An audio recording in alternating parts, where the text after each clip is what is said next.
ரெண்டு பேருமே 10 நிமிஷம் உட்காந்து பேசியிருந்தான்னு வச்சுக்க, இவ்வளவு பிரச்சனையே வந்திருக்காது. எல்லாம் காட்டு பயல வச்சு என்ன பண்றது?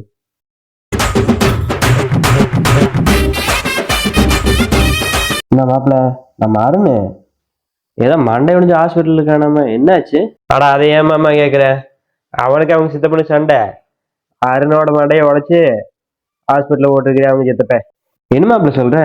ரெண்டு பேரும் நல்லா தான் இருந்தாங்க, அதுக்குள்ள என்னாச்சு? ஆமா, ரெண்டு பேரும் பங்காளி தானே. நீ சொல்ற சரிதான் மாமா. ரெண்டு பேருமே இப்ப வெட்டிக்கிற குத்திக்கிற நிலைமையில் இருக்கானுங்க. அணையாம ரெண்டு பேர்ல ஒருத்தன் தான் உசுரோட இருப்பான்னு நினைக்கிறேன், போற போக்க பார்த்தா. அப்படி அவனுக்கு ரெண்டு பேருமே சண்டை போடாம ஒண்ணா இருந்தாலும் கூட இருக்கிறவனுக்கு எப்படி விடமாட்டானுங்கல்ல. அவனுக்கு ரெண்டு பேத்துக்குள்ள எப்படி சண்டை போடலான்னு தெளிவா பிளான் போட்டுட்டு இருப்பான். கூட இருக்கிறவன் சொன்னான்னு சொந்த அண்ணன் மாட்டை உடைச்சிருக்கான் பாரு முட்டா பையன். இதனால இவனுக்கு என்ன லாபம் கிடைச்சிட்டு நினைக்கிறேன்?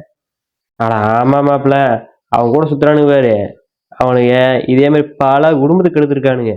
அவனுக்கு இதுல என்ன லாபம்னா, டெய்லி அவனை கூட சுத்திட்டு ஓசியில் சரக்கு அடிச்சிருது. அவங்கிட்டயே காசை வாங்கிட்டு சரக்கு அடிச்சுக்கிட்டு அவன குடும்பத்தையே நாசமா போறதுக்கு என்னென்ன ஐடியா பண்ணணும்னு தெளிவா பண்ணுவானுங்க.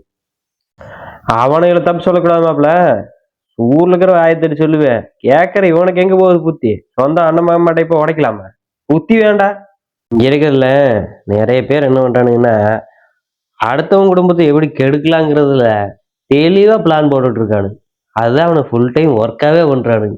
அவனுக்குள்ள என்ன பிரச்சனை இருக்குன்னு நினைக்கிற? ஒன்னும் சோத்து பிரச்சனையா இருக்கு, இல்லாட்டி பண பிரச்சனையா இருக்கு. வேற என்ன பிரச்சனையா இருக்கு போது அவனுக்குள்ள? அவனுக்கு சொத்து பிரச்சனையும் இல்ல, பண பிரச்சனையும் இல்ல.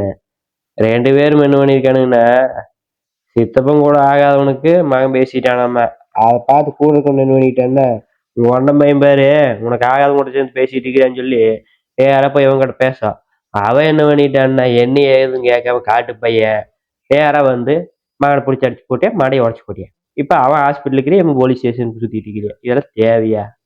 ஏண்டா மாப்பிள்ள, அவங்க கூட பேசுனதுக்கா இப்படி ரெண்டு பேரும் சண்டை கட்டி மண்டையை உடைச்சு கோர்ட்டு கேஸ்ன்னு சுத்திட்டு இருக்கானுங்க? ரெண்டு பேருமே 10 நிமிஷம் உட்காந்து பேசியிருந்தான்னு வச்சுக்க, இவ்வளவு பிரச்சனையே வந்திருக்காது. எல்லாம் காட்டு பயல வச்சு என்ன பண்றது?